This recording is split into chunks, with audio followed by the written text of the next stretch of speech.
నమస్తే, welcome to మనం TV. నేను పవన్. ప్రస్తుతం మనిషికి కూడు గుడ్డ నీడతో పాటు ఇంటర్నెట్ కూడా ఒక అత్యవసరంగా మారిపోయింది.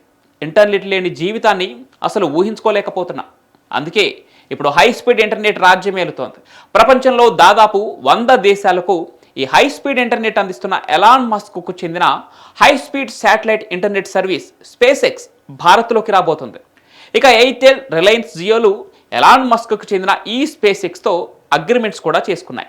అసలు శాటిలైట్ ఇంటర్నెట్ సర్వీస్ అంటే ఏమిటి, దానివల్ల మనకు యూజెస్ ఏంటి, స్టార్లింక్ భారత్లోకి వస్తే ధరలు పెరిగే అవకాశం ఉందా, ఈ విషయాలను తెలుసుకునే ప్రయత్నం చేద్దాం.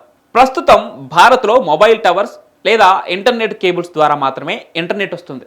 శాటిలైట్ ద్వారా ఇంటర్నెట్ అందించే స్టార్లింక్ ఇండియాలోకి వస్తే మాత్రం మన దేశంలో ఉన్న మొబైల్ టవర్లు, ఇంటర్నెట్ కేబుల్స్ మొత్తం ఒక స్క్రాప్గా మారిపోవాల్సిందేనని అందరూ అనుకుంటున్నారు. కానీ తెలివిగా ఎయిర్టెల్, రిలయన్స్ జియోలు ఎలాన్ మస్క్తో అగ్రిమెంట్ చేసుకున్నాయి. ఒకవేళ స్టార్లింక్ నేరుగా ఇండియాలోకి వస్తే శాటిలైట్ ఇంటర్నెట్ను వినియోగించుకునేందుకు ఎలాంటి టవర్స్ కానీ లేదా కేబుల్స్ కానీ అవసరం ఉండవట. స్టార్లింక్ ఇంటర్నెట్ కిట్ అనే ఒక చిన్న రిసీవర్ లాంటి డిష్ని ఇస్తారు. అది మనం పెట్టుకునే వైఫై రూటర్ లాగా ఉంటుంది. ఈ చిన్న డిష్ని మన ఇంటి పైన పెట్టుకుంటే అది డైరెక్ట్గా స్టార్లింక్ శాటిలైట్తో కనెక్ట్ అవుతుంది. మనకి ఇంటర్నెట్ హై స్పీడ్లో వస్తుంది. అయితే ఇది ఇండియాలో చాలా కాస్ట్లీగా ఉండే ఛాన్స్ ఉంది. ఇక్కడ శాటిలైట్ ఇంటర్నెట్ అంటే ఉపగ్రహాల ద్వారా ఇంటర్నెట్ సేవలను అందించే ఒక టెక్నాలజీ. భూమికి దగ్గరగా లేదా దూరంగా కక్షలో తిరిగే ఉపగ్రహాల ద్వారా డేటాను ఎక్స్చేంజ్ చేస్తుంది.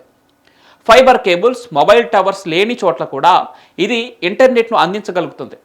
ప్రస్తుతం దాదాపు 4500 శాటిలైట్స్ అంతరిక్షంలో ఉన్నాయి.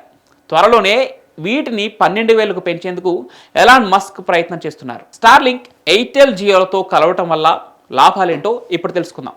స్టార్లింక్ ద్వారా వచ్చే హై స్పీడ్ ఇంటర్నెట్ వల్ల ఫైబర్ సేవలు అప్డేట్ అవుతాయి.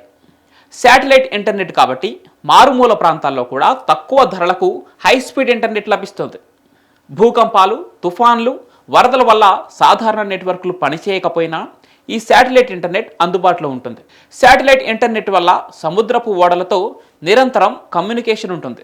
రక్షణ రంగం, అంతరిక్ష ప్రయోగాల్లో శాటిలైట్ ఇంటర్నెట్ కీలకంగా మారనుంది. వీటన్నిటితో పాటు నగరాలు, పట్టణాలు, మారుమూల గ్రామీణ ప్రాంతాలలోని వ్యాపారులు, కమ్యూనిటీలు, పాఠశాలలు, ఆరోగ్య కేంద్రాలను అనుసంధానించేందుకు ప్రభుత్వాలకు సులభతరం అవుతుంది.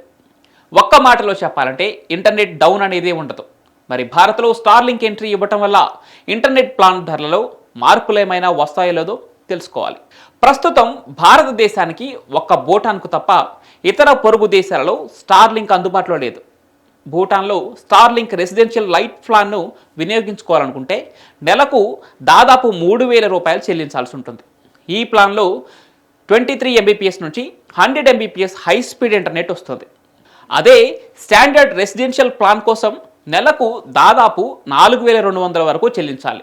ఇక దీనిలో 25 MBPS నుంచి 110 MBPS వేగంతో ఇంటర్నెట్ వస్తుంది. మరి భారత్లో వీటి ధరలు ఎంత మేర పెరగనున్నాయో చూడాలి.